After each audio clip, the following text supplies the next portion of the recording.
Jeff, it's good to see you again, man. It's amazing. Like we've done hundreds of these, and sometimes it's challenging to come up with new topics. But I think we picked a real winner today.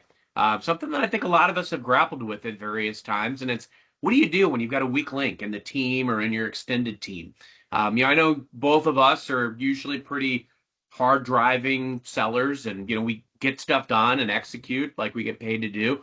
Um, but when there's a challenge or a gap in the personnel, how do you handle it? How have you handled it? And what have you learned? Yeah, no, it's a great question. I think first and foremost, like our perception of weakness is exactly that. It's our perception. And so we, we may feel a certain way, but the reality, we have to be open to that the fact that the reality may actually be very different than what we think. And it varies depending on kind of who you're engaging with. If it's somebody on your team, then the obvious answer is to, do some sort of coaching and work on the metrics and things that they can do to improve, or kind of like the micro goals that can help them on the macro level. But generally, when it's outside of your team, I think is when it can be a little bit more challenging. And again, I think it just kind of depends on what kind of issue you're facing. If it's an interpersonal issue or like a working relationship type of issue, then I think that those are generally best approached directly. That's no different than anyone on your team, where you go to that person, go to the source, and have a conversation about how you guys can work together appropriately. But if it has to do with the actual, let's say if the individual is not willing to engage with you on that level, or if it's even something related to their work product itself, you don't want to step on anyone's toes. And again, we come back to this idea that like we don't know what we don't know how they're being trained. And so what I think in that situation needs to occur is more of a conversation with the person's manager, to explain how you're feeling about, however you're engaged with the individual, and try to seek to understand if that's something they're being taught to do, or if it's a stray from what the real vision is, and hope and that the leaders in the company are empowered to, help remove those blockers for you.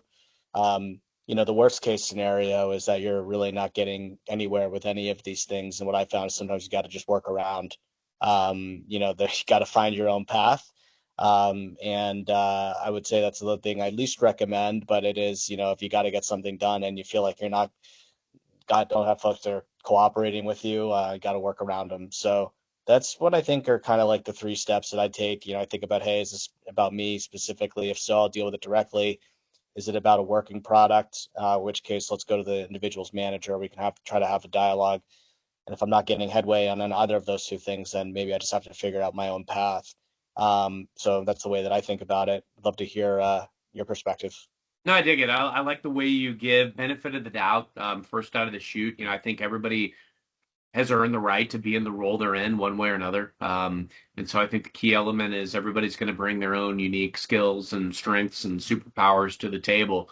I've got an example from a few years back where, I had somebody who I was tightly aligned with on my team, and they were brand new in role, and at that moment, I had a lot of the relationships that they needed. So, I was getting the meetings, bringing them in, giving them the ball, giving them the at bats, and it wasn't working. It wasn't going anywhere. I was still having to be the one driving because at the end of the day, I get paid to execute, period. And I want this person to come along for the ride. And so I agree with you. I think it's an element of, real world experience, and then also having those one-to-one kind of accountability and trust checkers. Like, hey, I just want to make sure we're on the same page. How do you want to do this meeting? Making sure that I'm not stepping on toes, and I definitely don't want to give the impression that I'm stepping on toes. In fact, if anything, I want to put them in a position of success, a position to win. And I feel like I can do that. I have the relationships that they need in order to do their job. And in an ideal scenario on a great team, you can divide and conquer once you develop that trust. But it doesn't always happen that way, unfortunately. And I've seen it so many times, whether it's been teams that, I've been on or extended teams where there was a gap or maybe a weak link. And weak link doesn't indicate malice either. It doesn't indicate a lack of will. It may indicate a lack of skill. It may indicate, to your point, what's this person being trained? How are they being shown how to do that expectation? I've worked in some complex roles before, and so if you just throw somebody out there to the wolves sometime, that may be why they are, appearing to be the weak link. I think as well about people that are relatively new or onboarded into situations where it's a relatively complex role, and where I feel like I've got to be here, with the momentum and keeping things moving.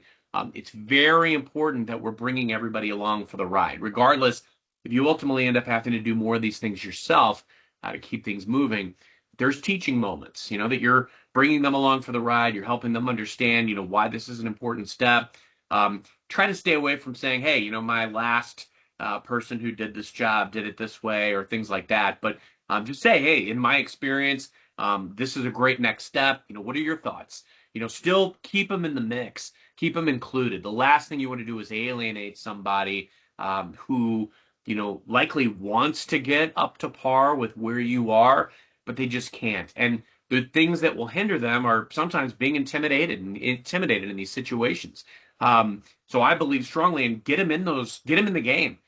You're not going to gain any experience without getting the experience. And so make sure they're in the game and they're able to see you go through the mechanizations that are important. You take advantage of those teaching moments. And then the last thing, I love what you said too, Jeff, about making sure, sometimes it's about making sure that their leadership is aware. And don't start by, calling out the negatives. It can definitely be like, hey, I've noticed this person, is really good at this. They've got this level of knowledge on this. There's some positive attributes here. I definitely want to help in their success of really owning this pillar, this solution, this relationship. Do you have any insight on how I might be able to better do that? And don't get me wrong, like high functioning teams, a lot of them are not going to fit directly into the parameters and guardrails that sales processes do. Great teams, they divide and conquer, they play off each other, they feed off each other. If there's a hard driver who wants to go out and get a relationship, they'll do it and they'll figure out the right way to do it. And I think great leaders, great sellers, they know that if they put their teammates in a position to win, they win. And that's the key element. So at the end of the day, remember, this is a person. They signed on to do this role. They want to do this role. I believe everyone wants to be successful. So if they're not being successful, try to look at some of the things that you can do to help in their journey. Put them in the game, get them the experiences, teach them, coach them based on your experience. Because a lot of times your experience is the most valuable thing that you offer. You've been in this role before, you've been in this situation before, and until they've been in it, they haven't. And so helping them along the way is going to go a long way. And that's how you can shore up some of these gaps. There's always going to be gaps in teams. They're never going to be perfect. Even the greatest sports teams ever, for the most part, lost some games, right? So not every team is going to be flawless, but if you work together and you're working to support each other, you give yourself the best chance to win. Love it. No one would know that you're sick today. No one would know. Sick. Yeah, I So mean, 100%. good. Perfect. That's right. Now, Well said. lots of NyQuil and caffeine. Perfect. That was well said. I appreciate the time to chat about it. Good stuff. And And now we got another couple weeks to come up with another video idea. So if anybody has any, please send them in. We want to make sure we're timely and topical with these topics. So please send some new topics our way.